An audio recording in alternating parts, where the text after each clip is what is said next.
Hey friends, welcome back to day number 10. Today we're going to talk about a very interesting topic which is about overtimes. So let's get started.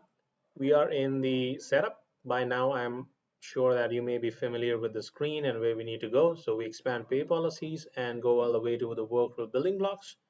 Right here in the work rule sections, you have all the things that we've covered so far, and now we are slowly moving up towards a target which is about pay rules, and that is something that we're going to cover on day number 20, and we are almost halfway through because we are now on day number 10, and we're going to cover overtimes.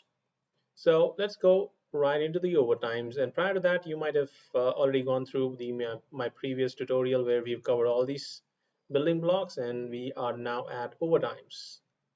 All right, so what are overtimes?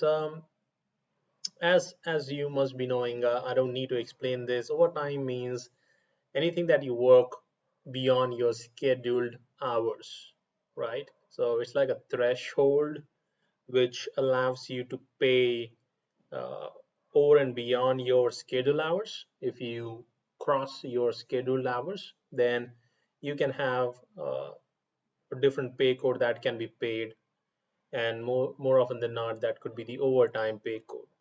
So when we go to the overtime, if you could look at the setup, they're not much. It's a pretty straightforward setup when it comes to overtimes, but there are a few things that you should be aware of, and that is overtime building block that we are now going to consider has connection with other building block as well, which I'm going to cover at the end. So there is another building block that you should be aware of before you set up the overtime rule, because without that there could be some discrepancies that may come up, especially if you are having employees who do night shifts.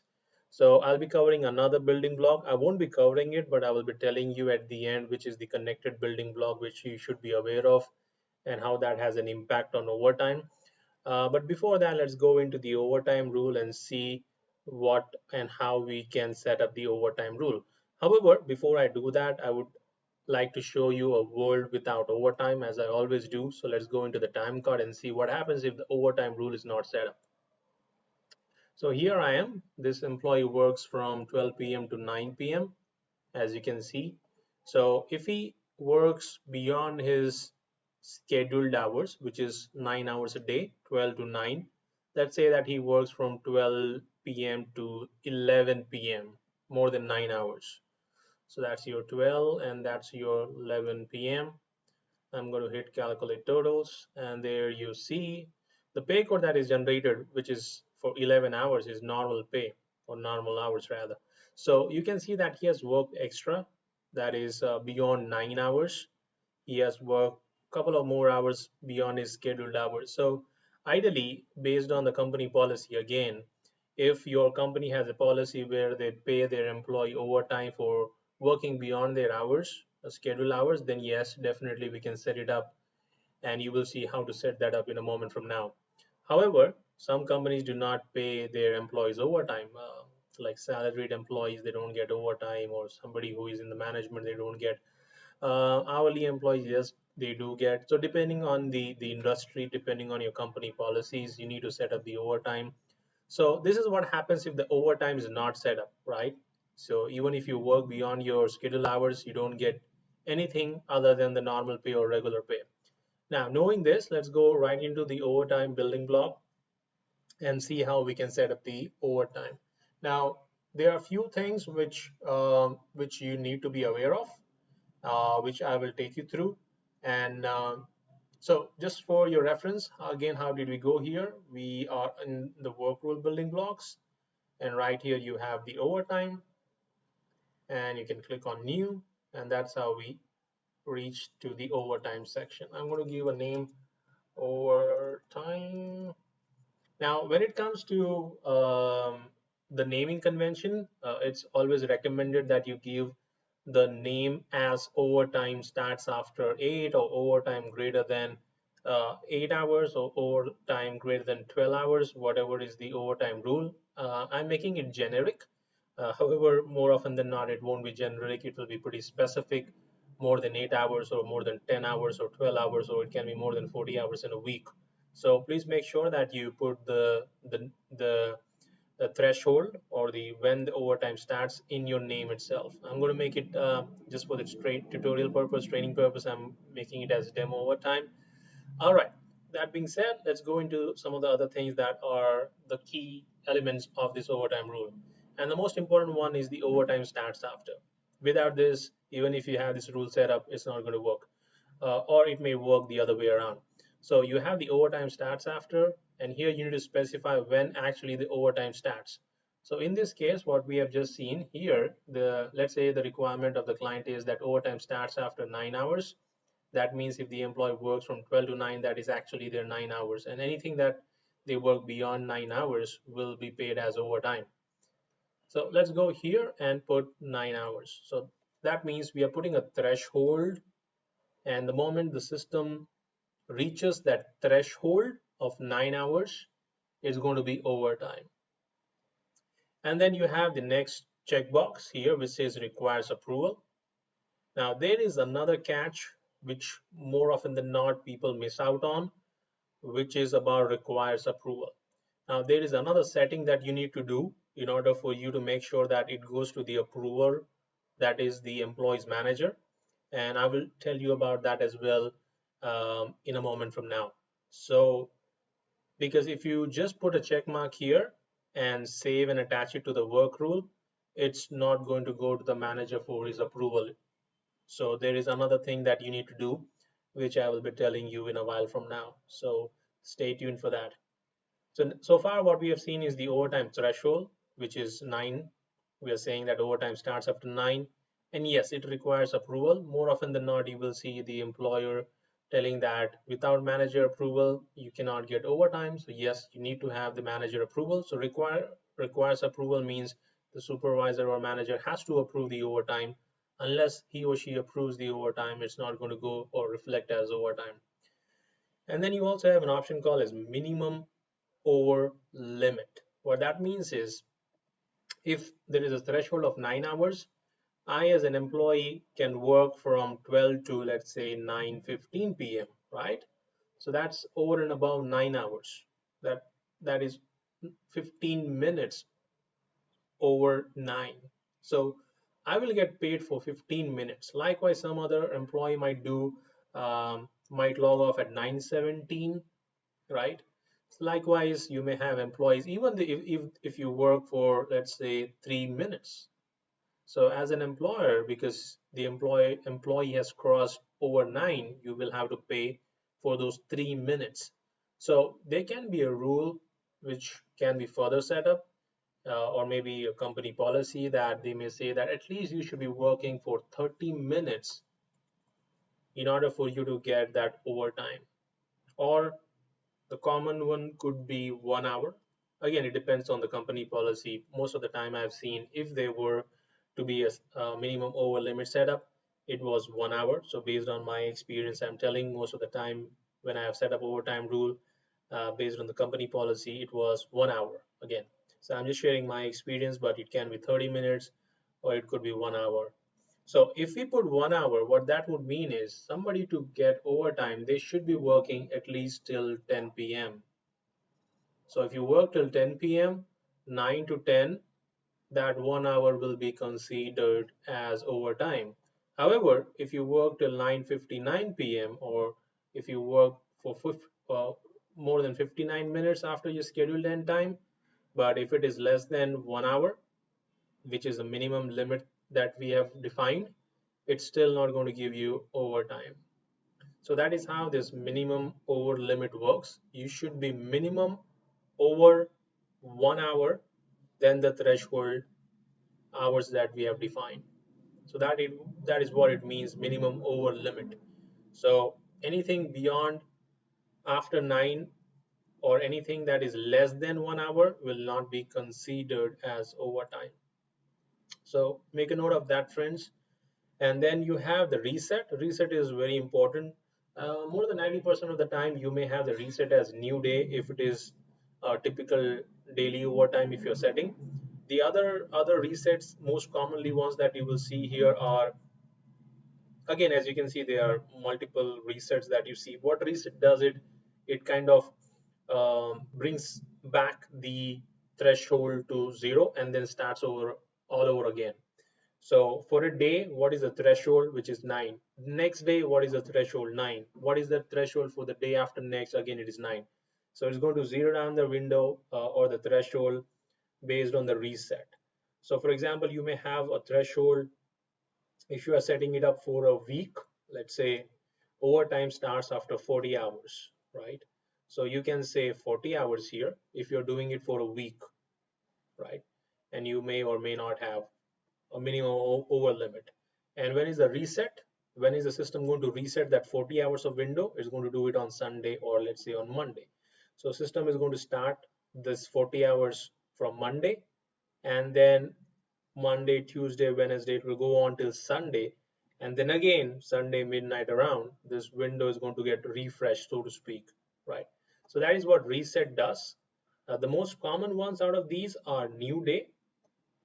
This is the one that is new day. This is one we also will be using.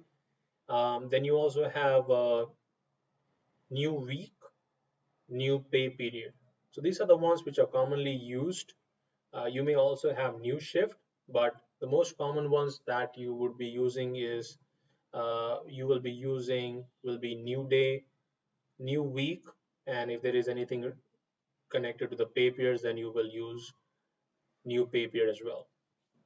We are going to use for this demo new day. All right. So three things that we have seen. One is overtime starts after. You need to define the time. We've we are going to use a daily overtime, and then requires approval. It could be mandatory from an employer point of view, and minimum over limit, and then the reset. You also have some other options here. If you want to know more about this, you can just drop me a note in the comment section, and I'll get back to you with more details on this.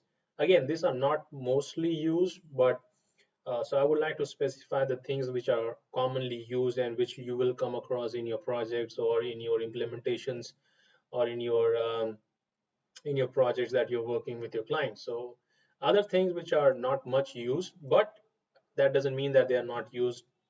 They will be used, but more often than not, these are the things that I've just covered that will be used more commonly. And as I said, if you have any questions or want to know what these are, what is this, what does this mean, just drop me a note and I'll get back to you. Okay, so we are done with creating our overtime rule. As you can see, it is quite simple. So let's go and save this one. There you go. So we have a new overtime rule setup. Now, as you know, once the overtime is rule is created, you need to assign this to the combination rule, your zones, overtime, rest between the shift. If you have followed my previous videos, you would know that the schedule deviation, rest between shifts, overtimes, all of these go first into the combination rule, then in PCD, and then you assign it in the work rule, unlike the other ones. So that's what we're going to do exactly now. We're going to go into the combination rule, and I'm going to cover more about combination rule in detail in the upcoming videos. But for now, we're just going to tag this overtime in the combination rule. There you go. So in the previous session, we've covered RBS, which is the rest between shifts. Okay, I'm going to save and return. And this combination rule is assigned in your PCD, which is your pay code distribution, where I'm going to assign the pay code. So remember, in the pay code distribution, you assign the pay codes. Right, so here we go. This is our overtime, which we just created. And now we need to define if the employee is in the overtime condition, what is the pay code that you will give or you would want to show on the time card. Right? That is what you define in the pay code distribution. In a particular situation, what pay code do you want to give? For example, if it is not an overtime situation, employee is working his typical standard shift 12 to 9, no overtime. So what pay code do you give? Regular or normal hours or standard hours? But if the employee is meeting or crossing that threshold, then what is the pay code that you give? And that is what you define here. So you select the checkbox and click on edit pay codes. And from here, you might have already created the overtime pay code by this time. So if you want to know how to create the pay codes, you can look into my very first video, which we have in which we have defined how to create pay codes, a different type of pay codes that we have: standard, duration, and cascading. So that is in day number one that you can see how to create pay codes. However, here we are just assigning them. So that'll be just selecting the checkbox and clicking on the edit pay codes. So now we've assigned the overtime pay code in the overtime section here. And now I'm going to click on save and return. Now the final step will be to go into your work rules. And in the work rule, just make sure that you have that overtime that you just created under your PCD. Right here under your pay code distribution, the overtime that you have created just now and assigned in the pay code distribution, you need to make sure that you assign that here as well. So this is one of the most common mistake that I often see the consultants they do. They create the overtime rule, they assign it in the combination rule, they assign it in the pay code distribution, and what they do is they directly jump into the time card and get start wonder why the overtime is the pay code is not generating. The reason is you haven't assigned it in your work rule as well. So make sure that you check your work rule as well and the overtime is in the right side. So that is done. So let's update this and go back to our time cards, and this time we're going to enter the same time which we did initially before we set up the overtime rule. So employee works from 12 p.m. to 11 p.m. and now I'm going to click on save and let's see what happens. Save again. There we go. Did you see this? Earlier, when the overtime rule was not set up, we only had one pay code and all the hours were going in that particular pay code, which was 11 hours. Now that we've created the overtime rule, you can see that those hours which are after the threshold, they are now going into the overtime pay code. So that is how you can create the overtime rule.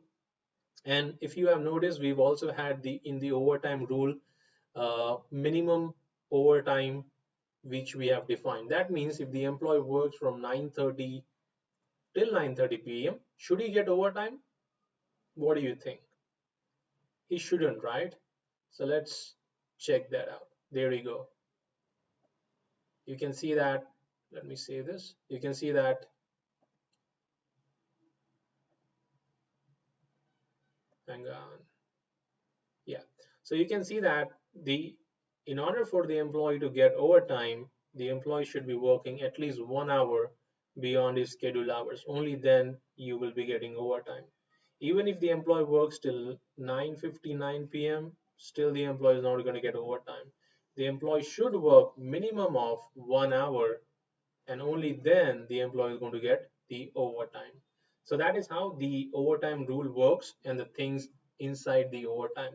Now you may be wondering that, hey, we also have created in the overtime rule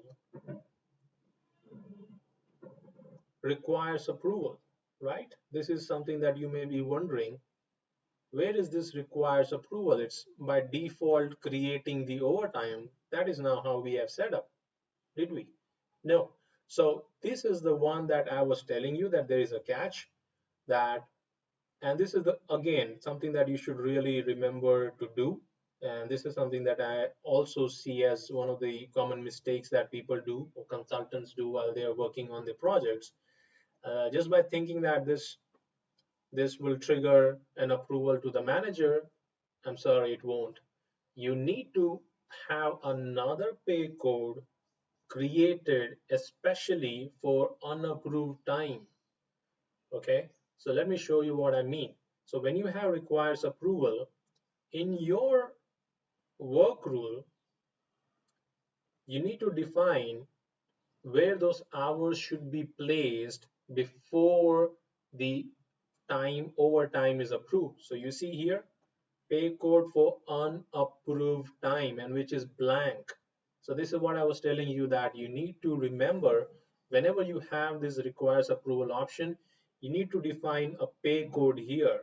If there is no pay code defined, the system would not know where to place that overtime before it goes to the manager for his approval.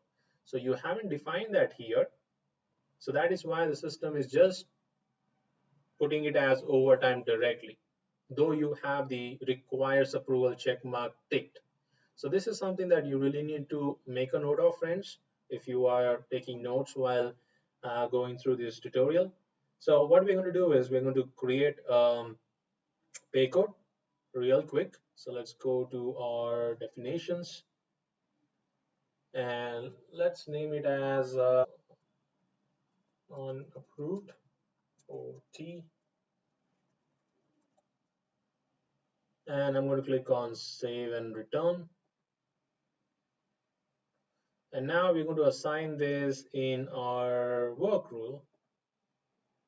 So if you want to know more about how to create pay codes, you could see the day one video.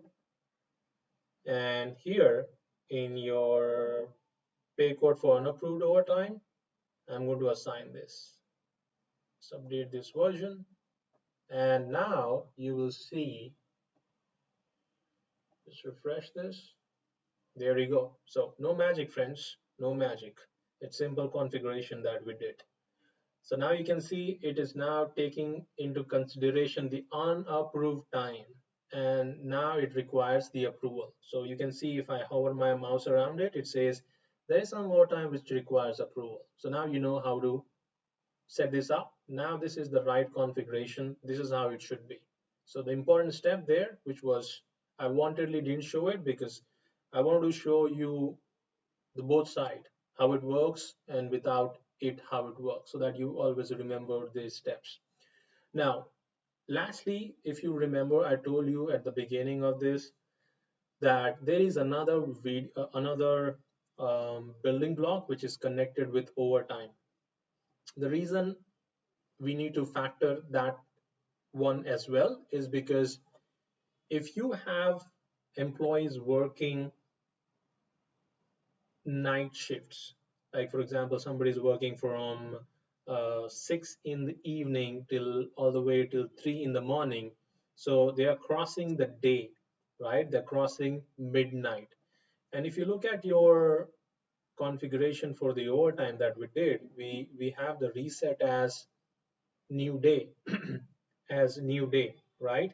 So after midnight it will be another new day will start, right? So that is why you should also factor in your another building block is nothing but fixed rules. So I'm not going to cover anything at this point in time about fixed rules, because when we go up the ladder in the upcoming videos, I'll cover entirely about fixed rules. But you should also keep in mind about your fixed rules. So this is the key to make sure, especially for night shift employees, because if it is new day and if I'm working within the 24 hours window, I mean from midnight 12 to 11:59 p.m., I'm good. But the moment you cross the day divide or midnight, that's when it will start a new day. So even if you work for 10 hours, uh, 6 hours, let's say you're doing 6 to 3, so 6 hours will be on day one, and then 3 hours will be on day two. And if you do 6 to 4, 4 hours will be on day two, right? When you log off. So it will not cross the threshold at any point in time. So that is why you should always remember the fixed rules. What fixed rule does is it has a setting wherein you can put all the hours back on the punch in day. So even though you cross the midnight 6 to 3, but all those hours will be brought into the day when you actually punch in, right? So that way you would not miss out on your overtime. So that is the setting that you should remember, friends, about fixed rules. I'm not going to cover that at this point in time because I'm going to create a new video on that very soon, right? So this video was all about overtimes, but that is one thing that you also need to factor in when you have overtimes. All right, friends, I hope this video was informative to you. You got to learn something new. If you have any questions or feedback to share, please put that down in the comment section. And if you want to learn more about Kronos, please do give a thumbs up and please do subscribe as well. Thanks for watching, folks. Have a great day. Bye.